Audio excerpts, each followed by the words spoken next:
good, y'all, man? We got another Easter egg, man, breakdown Chucky, episode 4 though, man. Got a review. So yeah, leave a like, man, to my channel. Hit that bell if you're new. 10 10 episodes, man. Episode 4, 10 10. It was good though. Nothing but action. I like that shit. Nothing but action. It was no, no slow scenes. It was just nothing but straight action on this whole. You know what I mean? No cat. But yeah, straight to video, man. Yeah, let's get it. He tapped in like, hey, check it right there. Rude fucking doll.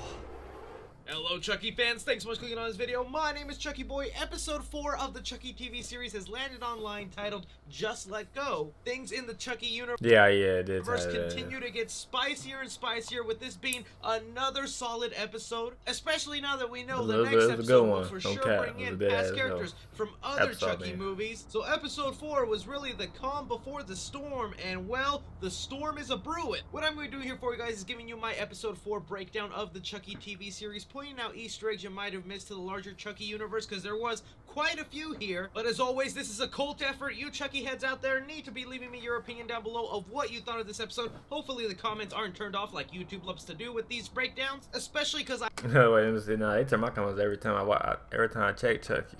I know his on though. His shit on. Mine probably turned off and shit. I love hearing from you guys out there, because you guys correct me on some stuff I get wrong here and there, and also bring new theories to my attention that I had no idea about. Like one thing you guys brought up about the last episode that I completely forgot about, but is true, is there is a bit of a continuity error concerning Chucky's lineage, because if you remember, in Seed of Chucky, Chucky mentions to his son Glenn that it's a family tradition for generations upon generations that they are killers. And well, the little backstory that we got in the last episode, even though I did like it and thought was creepy, that isn't really the generation of killers I thought he was talking about. We'll have to wait and see as the season continues on if maybe Chucky gets adopted later on with a family of killers, or there's just one of the situations where it's a bit of an error and we just have to let it go. But enough about the past. Let's talk about the current present with episode 4. Just my general thoughts before we go to the shot-by-shot breakdown. Again, I thought it was another really solid episode. If you stick around to the end of the episode, you get a little behind the scenes of how they made episode 4, and Don Mancini, the creator, mentions that this was an homage to Halloween 2 from 1981, which is my personal favorite Halloween sequel. So I love the atmosphere of it all, especially the lighting going down in this episode. Like, it was really beautiful to look at. Not to mention this lighting was good. Episode went ahead and man, that dog got fucked up, man. Look at his face, bro. Like, that's he got fucked up, man. No cap. Revealed a whole new look for Chucky, continuing to prove that Funko, you better be on them Funko Pops. Nah, that'd be a good Funko Pop right here. This whole, like, ain't good shot though. That'd be a good Funko Pop. Made one with the Hello Kitty mask. And now Two-Face melted Chucky, please. Alright, but now going shot by shot into the episode. The opening here, like I said, some amazing lighting effects and cinematography going on in episode 4. As we come to find out that this episode takes place the exact same night of episode 3. Again, more of that Halloween 2 connection, where that movie took place the exact same night of its predecessor. And man, has a hospital never looked as creepy. Look, yeah, it look all red and shit. I saw that too, man. Look at all those red lights. Chucky's got red lights too, y'all. But we're following Jake Wheeler here, who has made it to the hospital, curious to find out what damage has Chucky done to the lives of people in Hackensack, expecting Lexi to be dead and heck, maybe even half of his friends. We get to see the reaction of Oliver's parents being told his son is dead. Jake's still finding a... Man, he ain't what breathe to see another day. He just got stabbed to death, folks. He just got stabbed to death, and he kept it pushing. Shit. A lot of his classmates still alive, just badly injured from the fire. His cousin being one of the survivors. Jake looking the most happiest when he finds out Devin is completely unharmed. Man, you know, they don't too. I don't know if they gonna kiss or not, but I ain't gonna lie, they should kiss though. Go ahead. Do your thing though. You know what I mean? Go stupid. You feel me? No cap. And safe, all leading to him finally finding out that Lexi actually did not perish at the hands of Chucky, and she is still alive. This is the conversation I had been waiting to see since episode 3. What exactly is Lexi gonna say about Jake's doll? And it all comes full forward. Jake fully admits to the fact that he sent Chucky to kill Lexi, and her obviously I'll be the same way, no cap. Having a really bad reaction to that, way. realizes, well, you can't really go around telling people that Jake's doll is alive and is after me because they know how. Because if you tell them that, they gonna think you crazy for no cap. How that sounds, and they do not want to spend a night at the loony bin. And look, as much as I hate Lexi and the show is really taking those baby steps for us to like her, I'm kind of on her side here if I find out, wait, you sent a doll to kill me and now you want me to be nice to you? Nah, son. From there, we cut to Devin having a conversation with his mom, the detective. Of course, her being very I'm tired of that ass, folks. Chucky should kill her, no cap. I'm tired of that ass already. She first shit was cool, and now she stopped blaming on shit. Like, nah, hell nah. You know what I mean? Hell nah. Believe that her son is alive and in perfect health, but is still gonna question him about Jake and if he was anywhere near the party, including his Chucky doll. It's really interesting how Devin's mom continues to bring up the Chucky doll, almost like she knows it's connected. Facts. Every episode, oh yeah, you heard about Chucky doll? Next episode, oh yeah, you heard about the Chucky doll? Did he kill somebody? You know what I mean? Like, did Jake was part of it? Like, damn. A lot of these murders. I don't fully believe that Devin's mom knows that the Chucky doll is alive, but she definitely has her suspicions that when like, Jake and that Chucky doll are around, good things do not happen. But before we cut to this episode's title card, we get the little bombshell where the police do know Oliver did not die in the fire accidentally being burned alive. No, he got stabbed to death. He got stabbed to death. He was alive for a minute, but he got stabbed to death. He was stabbed to death, as the autopsy revealed. That was the cause of death. I was actually not expecting this to happen. I fully believe the episode was just gonna breeze it over and say Oliver died in the fire, but I'm liking that they actually went ahead and took a realistic approach and showed. But that's good they went to a realistic approach than saying, because I thought that too. They're gonna say, oh yeah, he died in the fire, but that's good they did that part and say, yeah, he got stabbed, which because that's what we saw as a viewer. We saw he got stabbed to death and shit. So that's good they went that route. Then make it like, okay, he died in the fire, and then woo, bye man. Showed that obviously Oliver's body would have a lot of stab wounds and loss of blood after they found his burnt up carcass. This also kind of being the final nail in the coffin of that is no accident, there is a murderer out there, and Devin's mom believes it is Jake, bringing us to the great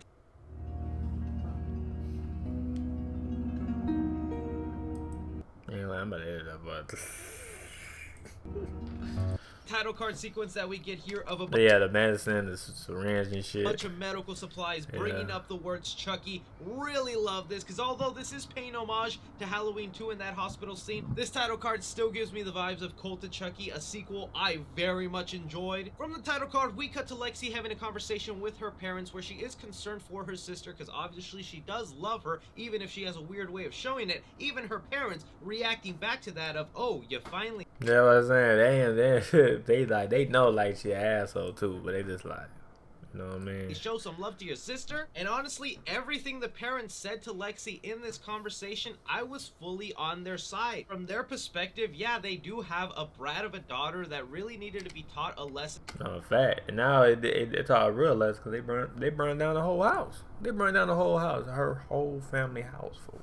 Like, it's trash. Like, especially damn. Now that they know how she dressed up as Jake's dead father for Halloween. I was agreeing with every word they were throwing at Lexi here from their perspective, not knowing that Chucky really is alive. Now when we cut back to Jake, who is sitting around in the hospital, most likely waiting for his guardian parents and Junior, a little pink soccer ball rolls up and hits Jake on the leg. Now Don Mancini mentioned in the making of this episode that this is sort of an homage to The Shining and how things like that were happening in that film, but I definitely think that there is something else going on here with that soccer ball and the mom who picks it up. That's what I'm saying. I was like, that's weird right there. And then, if you know what I'm saying, I think you're gonna talk about it, but then they showed up with the baby, but got the Chucky clothes on. I'm like, what's going on with this? You feel me? Like, what's going on here? So something going on with that, with the mom and the baby though, or just the mom. Something going on though, man. But we're gonna find out sooner or later. No cap. which we'll get to in a sec. But continuing on here, as Devin informs Jake that Oliver actually died of stab wounds, Jake knowing very well that it was Chucky who did it, we cut back to the parents of all these teenagers who are just now at a boiling point. And again, even though these are all new characters, and us as longtime fans of Chucky are not attached to them fully yet, I was completely glued to the screen with this three-way dynamic. No, in fact, I was too. I was glued to the motherfucking screen too. I ain't gonna lie, I was. So like, I'm on they side, you know, Jake's side, Jake family. Well, they is to them. I think the uncle, the auntie and shit. Yeah, so I'm on their side though. That was happening. There's a lot to digest in this scene. For one, you almost have the aunt of Jake, Bree, wanting to admit this weird affair or secret that she's having from her husband, as she points, yeah, still got something secret going on, no cap. My son almost died today. It kind of really puts your things in perspective. But her husband not really paying attention and just being more angry with the coffee machine. Then when they finally confront Lexi's parents and the conversation they're having back and forth, where they are both guilty parents of one being neglectful parents, like facts. And I was so glad. I was so glad he punched his ass in the mouth or in the face. I was so glad, man. I was like, thank you, man, because he a whole female, man. Like, he a whole female, no cap. Lexi's parents are. I ain't gonna lie, she should have punched her in the face too. But lucky he got punched in the face. You know, I mean, both of them shit. But lucky is one though, no cap. Just let Lexi get away with anything and be a spoiled brat, but at the same time calling out Junior's parents for pressuring him a little too hard in something he obviously isn't interested in. I thought the detective's mom, Devin, was going to be the innocent one out, but then they point out the fact that she's guilty as well for letting her son be part of. Yeah, but they put her in the mix too. They put her in the mix too, man. Talking about her son doing that podcast, little podcast and shit. This true crime podcast where a kid his age should not be that fascinated with the crime going on in Hackensack. And she was like, what? Like, we know something fishy's going on with Devin because he's recording conversations. It really was the writing in this episode that I thought was really well done to kind of bring up this dynamic. But this argument between parents ends when Devin mom feels the best way to diffuse the situation is to let them know, look, a kid was murdered today and you're... Oh yeah, now they all gotta answer questions, like go to the interrogation room or some shit.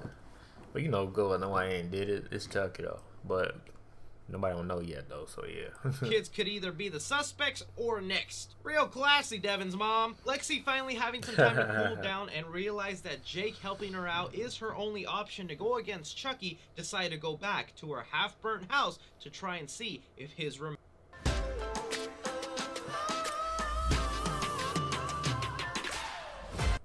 are there. Now, it is worth pointing out, as Lexi and Jake make their way to the house, which I assume must be somehow in walking distance, because these kids are not old enough to drive, and they just made it to the house on... Oh yeah, I ain't think of that shit too. I thought they was driving though, but apparently they was walking. But I ain't think of that shit though. But I mean, you know, it's a show. You know what I'm saying? Shows going on. You feel me? Like movies ain't with movies though. Like, cause the more, you know, real life, oh, that's a walking distance. But in the movies though, you know, we don't see that shit. They just cut right straight to the point. You know what I'm saying? Or shows and shit. So yeah. On foot. Still, I can't imagine Lexi's house is that close, because as they're going on to inspect the burnt house, we cut back to Junior and his parents, where one, Junior cannot admit to the fact that he does not want to be like his father. Facts. He still got this fast. You can tell from his face.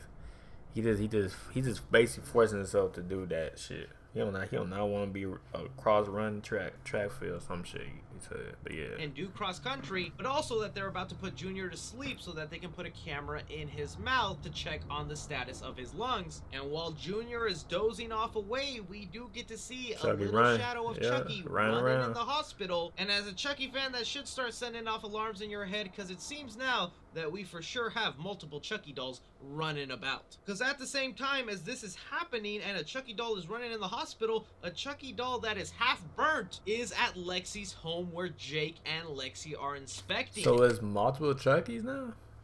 Multiple Chuckies? I thought it was just one Chucky, and that was him. It feels like there's probably other moments in the previous episodes where this could have been the case of multiple Chucky dolls running about. Oh shit.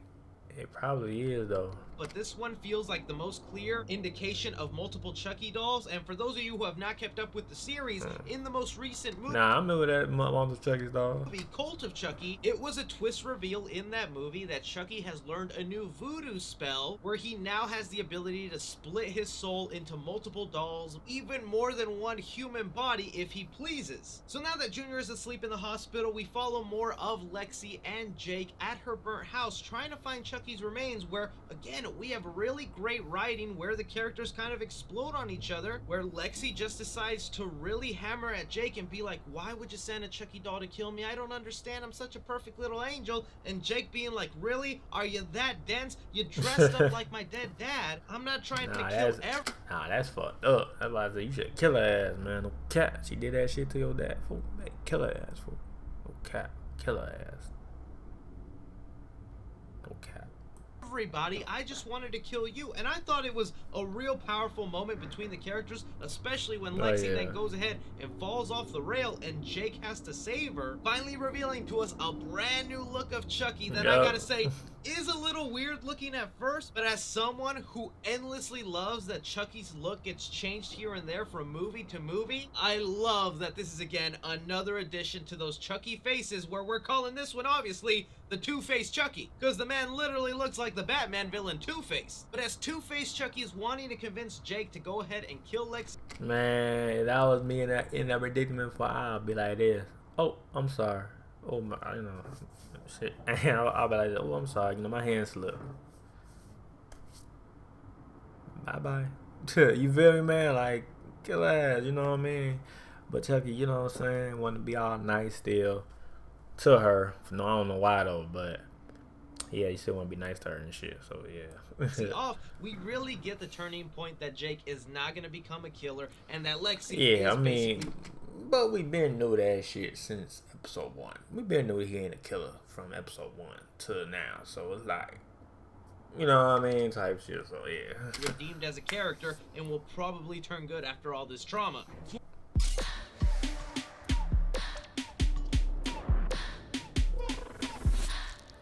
Just let go. One less little vicious Karen on training wheels. It was kind of funny though, seeing Chucky trying to jump and get to Lexi like she's some sort of piñata. Still, this fight between Jake, Lexi, and Chucky does not last very long, because a detective that we saw in episode 2 shows up to the house wanting to find Chucky to bring it back to Lexi's younger sister Caroline, as her parents requested. But as these characters are being driven back to the hospital, we cut back to Devin, who is wanting to do some research. Yeah, he started searching on Chucky, trying to get down to the bottom of who is Charles Lee Ray, and we get a lot of little Easter eggs as he's searching him. Some really cool ones, some that are just straight up funny. Like one, we do get a screen grab from Bride of Chucky, where we have Tiffany Valentine, aka Jennifer Tilly's character. I'm just gonna pretend maybe that was her MySpace profile picture. We have Nika, which has sort of become one of the newer main protagonists in the series, who, as we know of right now, is currently possessed by Charles Lee Ray Chucky, and they have her marked as escaped from the psychiatric hospital from Cult of Chucky. But the other funny related Google searches we have here is like how to fix your good guy doll,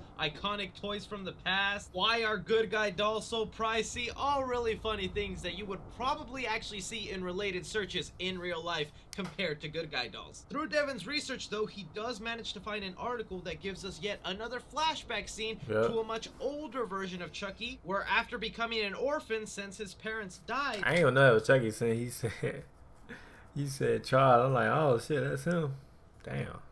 He ends up I ain't know him like that. He got older like that. God damn. Boys' home, where we see teenage Charles Lee Ray reading Peter Pan to the kids of this home. And there's a lot of things you can digest here with Charles Lee Ray reading Peter Pan. One, we get to see a little bit more backstory of Chucky actually wanting to be an influence on other people and raise them to be killers, as that's obviously what he was trying to do with these little group of kids. But I mean, he did one boy stayed though. Why he killed that dude, that janitor dude. One boy stayed though. The other two left. I started running and shit. Also, the story he chose, Peter Pan, a book about a character that's never supposed to age and just kind of lead this cult of lost boys, is basically what Chucky is now as the killer doll. Oh, yeah, the man fact. never ages, and now we see him in the TV show trying to turn Jake into a killer. Continuing with this flashback scene, we do see Charles Lee Ray encounter the janitor of this boy's home, who gets mad at him for tracking some mud in the area he just cleaned, where we get a look at some red Adidas shoes with white stripes, very much resembling the same shoes that Chucky would later wear in the good guy doll form. I thought that was just a fun little Easter egg. But now that this janitor has wronged Chucky, he has made it his mission to get rid of him, turning it into a game with the children of this home, saying that they found Captain Hook. Two of the kids running off because this is not what they signed up for, but one of the kids does decide to tag along and stick with Chucky here, proving that Chucky can turn one or two people into a sadistic killer like him. But now that the cop has returned to the hospital, the first rule of the conservatorship was you don't talk about the conservatorship. Not much was really known about. With Lexi and Jake, we do see Lexi and Jake being separated. One, and I hate that when she like, hey, me, you gotta talk in private. I'm like, man, this girl, man, this detective, she get on my nerves. I ain't gonna lie, no cap. Jake going off with Devin's mom to be questioned about everything going on, while Lexi continues off to try and find Chucky before he gets to her sister, only to encounter Devin, who wants to go ahead and inform Lexi of Chucky's background. But it was here, as the characters are moving to a room to discuss that background of Chucky, that and it was, everybody was saying like this saying that like they rolled right past it with the Chucky uniform on. And some word. Why is she smiling like that? You feel me? I'm like, what's going on with this motherfucker? Why do you show her? You feel me, man? Like, we see again the mom who had the pink soccer ball, who is holding a child with blue overalls and striped colored shirt, very much resembling a good guy doll. That cannot be a coincidence. Either that is a huge misdirect from the show that is meant to make people like me overanalyze the situation, or this lady is up to something. Like we were. That's why I said we gonna find out though. We gonna find out in the come up episodes and shit. But she up to something though, cause like why they show like, you know what I'm saying, they don't show, you know, shit just for no reason. You feel me? They got, you know it's always for a reason though. So something up with that lady though. You know, guys, she's smiling and shit. For mentioning, there is most likely two Chucky dolls now in the hospital. One that was at the burnt house at Lexi that has now been brought to the hospital, and the other one that was already running around the hospital keeping an eye on other characters. I might be reaching here, but this character right here that we see with the mom and the baby could actually be the people who brought the Chucky doll to the hospital. And oh yeah, I forgot. The lady did brought it. And she like, oh, I don't know this doll, some shit she said. She might be that, oh yeah, she might be that lady from episode 1 that gave her the doll and shit. That gave him the doll. It might be though. And whether this is Tiffany, Glenn, Glenda, who has taken over the body of this mom and is walking around with another Chucky doll, who knows, but I feel like it has to mean something. But now with only minutes left in this episode, we still have to fill our quota of 1 dead body per episode, and we have here Two-Faced Chucky ready to go to work on this douchebag detective. Chucky then here sees an opportunity where he could take a scalpel and throw it at this detective's back, paralyzing him and throwing him back where he lands even deeper on the knife. An absolutely unsettling thing to happen. Even more unsettling is just the little noises Chucky is making right before he takes care of this guy. Also love the well-balanced humor they threw in here with Chucky being menacing and funny. Sorry, asshole, but I just couldn't take it for one more second. I couldn't stand your fucking face. He said, I can't stand your fucking face. I don't know. Maybe I'm just projecting. As someone who does not like needles very much, I thought it was really... Hi guys, how are we all doing? I want to introduce you to all. Really creepy that he just grabbed a bunch of used ones and... You know what I'm saying? He just like overkill. He just so he died. And this guy with a bunch of different medicines, him calling it a cocktail. Now again, it did look a little silly with Chucky doing all that stabbing, with sometimes it... Yeah, it do be looking silly when you be killing people though. I mean, he a doll though, so it's like, I mean, but they did do good, like doing, you know what I'm saying? You know, they all, you know, they did good, but it's kind of like, you know, it do look kind of like a little, you know, fugazi going on with the killing. But I mean, but he a dog though, but it do kind of look fugazi though. I ain't gonna lie. I mean, I see that shit though. Fed this guy with a bunch of different medicines, him calling it a cocktail. Now again, it did look a little silly with Chucky doing all that stabbing, with sometimes it not even looking like the actual needles are piercing through this character's body. Yeah, that's just some of the animatronic work that we have to deal with, but everything surrounding this moment is still absolutely beautiful. No, that's good though, no cap. Just that killing part, you know what I mean? So everything is good though. Well, finally killing off this cop character and cutting to the final parts of this flashback where we see Chucky is about to go on the run as he does not want to be caught for the death of the janitor, not before saying goodbye to one of his new he gonna get that dude a whole hand and shit. students here, where he gives him a box of a severed hand, really reminding me of the end of Seed of Chucky whenever Chucky decided to gift Glenn a severed hand of Chucky and send it off to him. But that wasn't even the bombshell Easter egg that we got here, because very quickly we finally know the name of this character, and it is Andy Caputo. And just like Charles Lee Ray goes by the name Chucky, I'm assuming Andy Caputo is not what this guy goes by, and instead eventually goes by the name Eddie Caputo, which everyone should know as the partner of Charles Lee Ray in the very beginning of the first Child's Play, where when Charles Lee Ray is running away from Detective Mike Norris, Eddie Caputo goes ahead and leaves Chucky for dead. Help me! Eddie, don't leave me! God, no! I'm gonna get you! And I'm gonna get Eddie!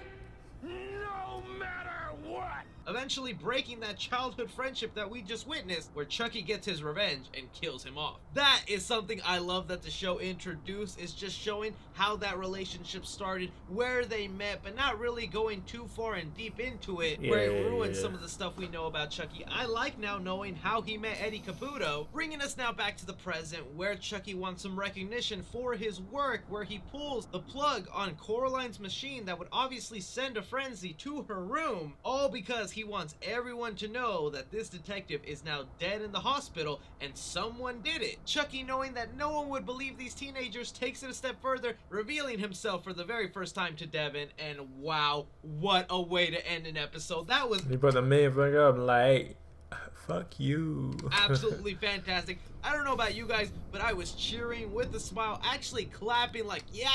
Yeah, no, I was too. I was like, man, this shit too good.